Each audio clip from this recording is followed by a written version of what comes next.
Hello students, today we will discuss worksheet 22 of subject science which is issued for 24 अगस्त 2020। चलो देखते हैं कि आज ज्ञान और जिज्ञासा किस बारे में डिस्कशन कर रहे हैं।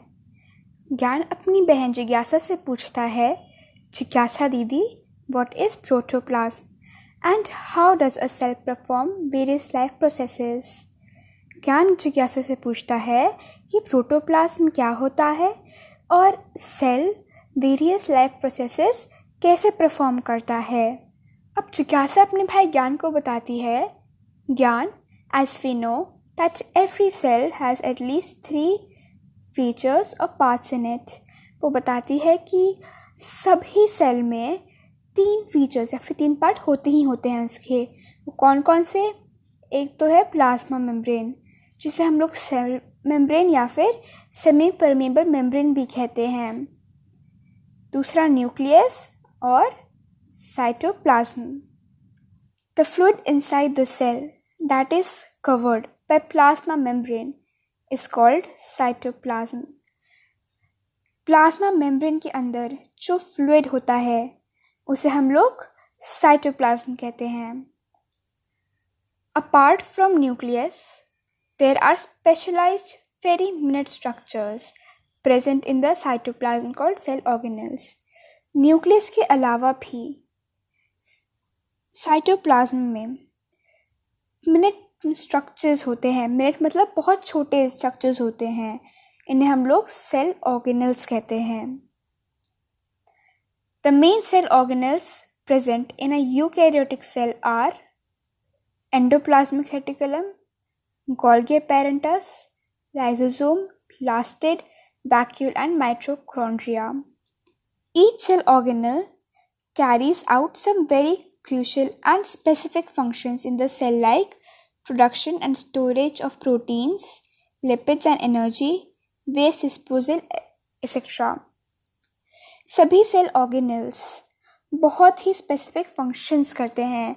ये हमने पहले पढ़ा ही था कि सेल में जितने भी ऑर्गेनल्स होते हैं उन सभी का कुछ ना कुछ स्पेशल फंक्शन होता है। तो इन्होंने भी ऐसे कुछ एग्जाम्पल दिए हैं कि उनमें बहुत जो स्पेसिफिक फंक्शंस हैं वो कौन कौन से हैं। Production and storage of proteins का स्टोरेज और उनका बनना, लिपिड्स और एनर्जी का बनना और उनका स्टोरेज, और वेस्ट का डिस्पोजल मतलब वेस्ट को बाहर निकालना। The living part of a cell, including the cytoplasm, nucleus and other organelles, is called protoplasm. अब प्रोटोप्लाज्म क्या होता है? सेल के अंदर हमें क्या क्या होता है?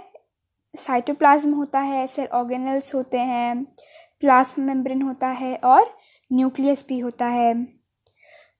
तो अब हम लोग प्लाज्मा मेम्ब्रेन के अंदर कौन कौन सी चीज़ें हुई फिर? न्यूक्लियस, साइटोप्लाज्म और सेल ऑर्गेनल्स। इन सब को हम प्रोटोप्लाज्म कहते हैं। अब ज्ञान अपनी बहन जिज्ञासा से पूछता है, दीदी, व्हाट आर मेटाबॉलिक प्रोसेसेस? वो पूछता है कि दीदी मेटाबॉलिक प्रोसेसेस क्या होते हैं। अब जिज्ञासा अपने भाई ज्ञान को बताती है, ज्ञान, to perform various life processes by living being. Different types of chemical reactions are taking place inside the cell.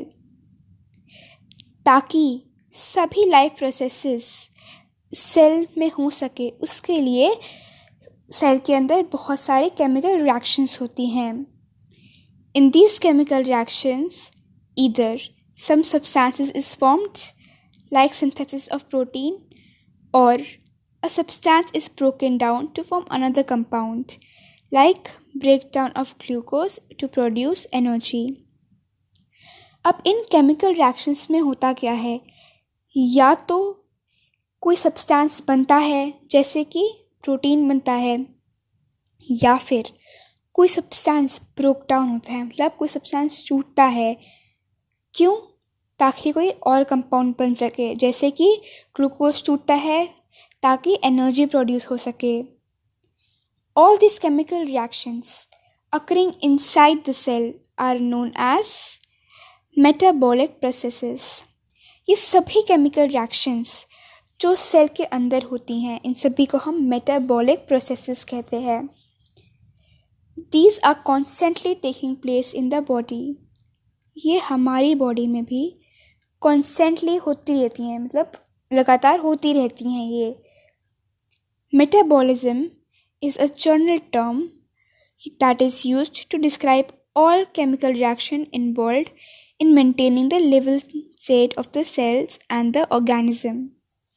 Metabolism एक बहुत ही कॉमन टर्म है, एक जनरल टर्म है ये। और किसके लिए यूज़ होता है ये उन सभी केमिकल रिएक्शंस को बताता है, डिस्क्राइब करता है जो एक सेल में होती हैं या ऑर्गेनिज्म में होती है। क्यों? ताकि जो लिविंग स्टेट है उनका वो मेंटेन रह सके।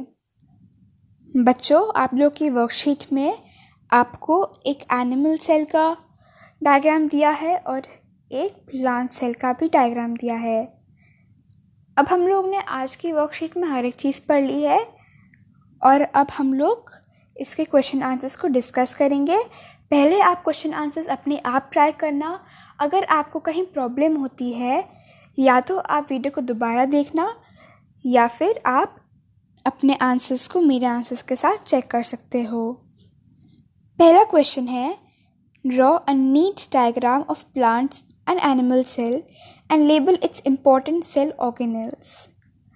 इसमें आपको एक नीट डायग्राम बनाना है प्लांट और एनिमल सेल का और इसके सभी इम्पॉर्टेंट सेल ऑर्गेनेल्स को लेबल करना है।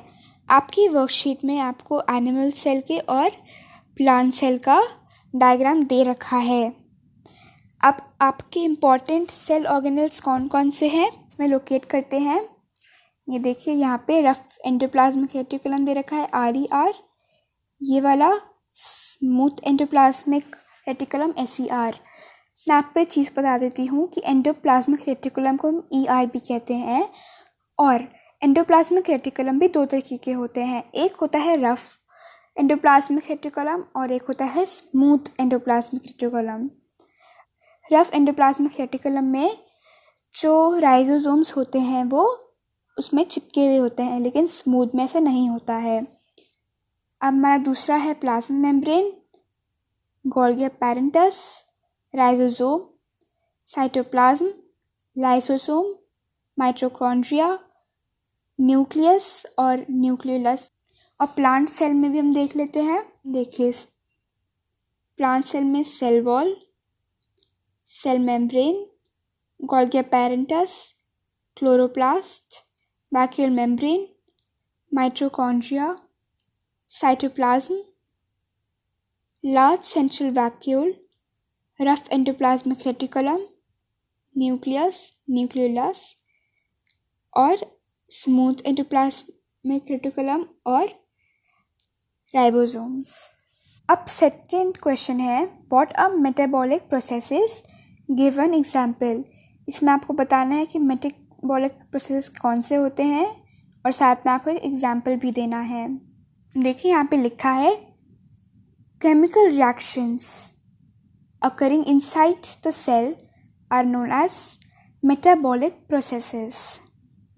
अब इसका एक एग्जाम्पल क्या हो सकता है, सिंथेसिस ऑफ प्रोटीन्स या फिर break down of glucose to produce energy.